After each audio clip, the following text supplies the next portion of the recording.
Hello, my name is Monique Nowlin, and I'll be your host for today's episode of Our Ventura TV. We have in our studio, in this studio, Randy Friedman, Marketing Manager for Ventura County Animal Services. Mr. Friedman will be talking to us today about the various services provided by Ventura County Animal Services, some you'd expect and some you may not.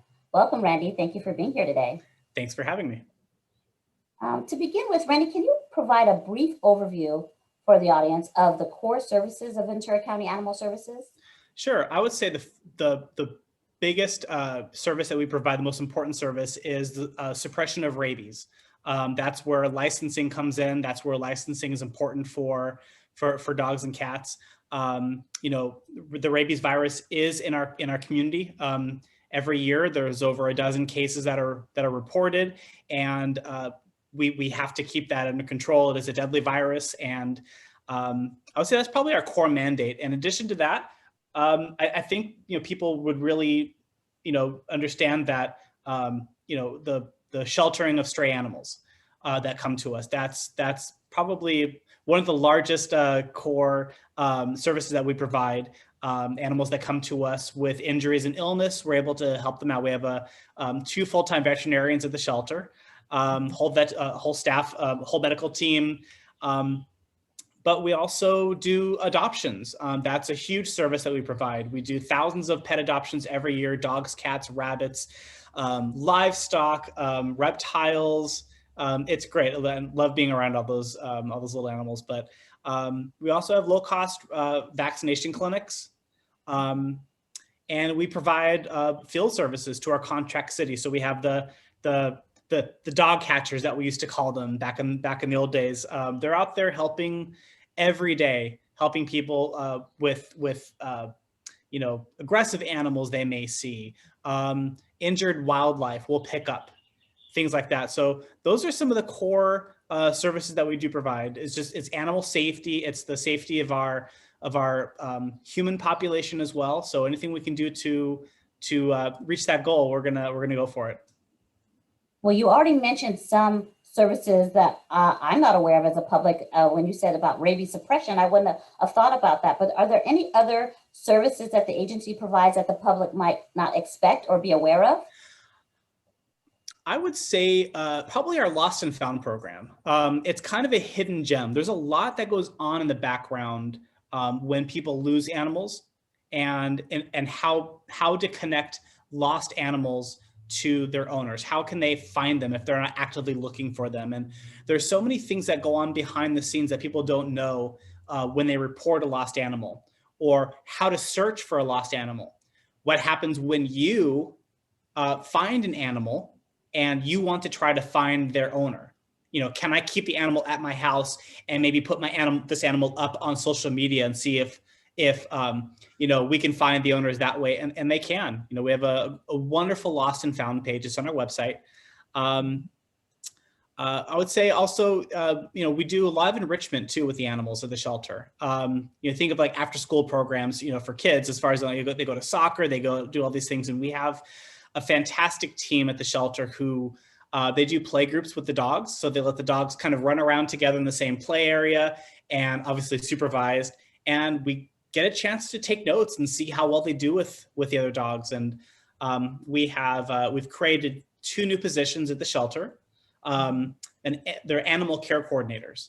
So there's 3 individuals. There's 2 for dogs and 1 for cats, and that's their job, is to really care for those animals' needs as far as enrichment, bringing things into the kennels, organizing activities for them outside of the kennels. From scent of the day, there's music that's pumped into the kennels. There's, like I mentioned, there's also a Hound on the Town, where some of our volunteers can check out dogs for the day and take them on walks, take them on hikes. There's a lot of great enrichment that goes on at the shelter. Those of you out there who've seen our videos on Facebook have seen the playgroup parties that we'll have, where they're just romping around. There's a pool out there, and it's just a lot of fun. Now, you said they take notes. Do those notes that they take make it somewhere in a profile or something to help them get adopted? Absolutely. We take that information. So if we see that 2 dogs are playing really well together, and then there's one dog that's like way over there, we call those like wallflowers. It's not like they don't want to be there, or they're not aggressive. They're just by themselves. And there are some people that really want a dog that's just going to be there with them and not necessarily going to be all over other dogs. So we take those notes and we put them in the computer, and they make their way to our public website where they can see how they're doing with other animals. And then we also take that video and also put that video up on their profile online. So we use a lot of technology to make it easy for the public to get to know the animals in our care and just make it easier for them to adopt them as well. Well, and speaking of technology, it sounds like the work of animal services really has become more complex and sophisticated. So tell us a little bit more about how the agency leverages technology. I would say without technology, it would be a very different organization. There are people who've been in this industry for 20, 30 years, and they look back where we were running the shelter off of pen and paper. And now we have a brand new website. We get about 1,000 unique visitors every day. It's a high traffic site. Most of the traffic is obviously people looking at animals. And we're also on social media, Facebook, Instagram, Twitter. We just got a TikTok account. We have a Twitter account. Actually, this is a really cool one. When animals come in as a stray, we take their picture, we do the vaccinations, we weigh them, we take all the information, and the system automatically tweets that information to this specific Twitter page that we have called VC Lost Pets. And it shows where the animal was picked up, like the cross street. It has their breed, their approximate age, what color they are, and it gets put up on this page. So people who are looking for their animals can look to see what animals have come in, if they're not like on our actual web page, because all of our animals show up on our website. But other technology. Oh, we also have a diary. So all of our dogs and cats and rabbits, they all have a diary.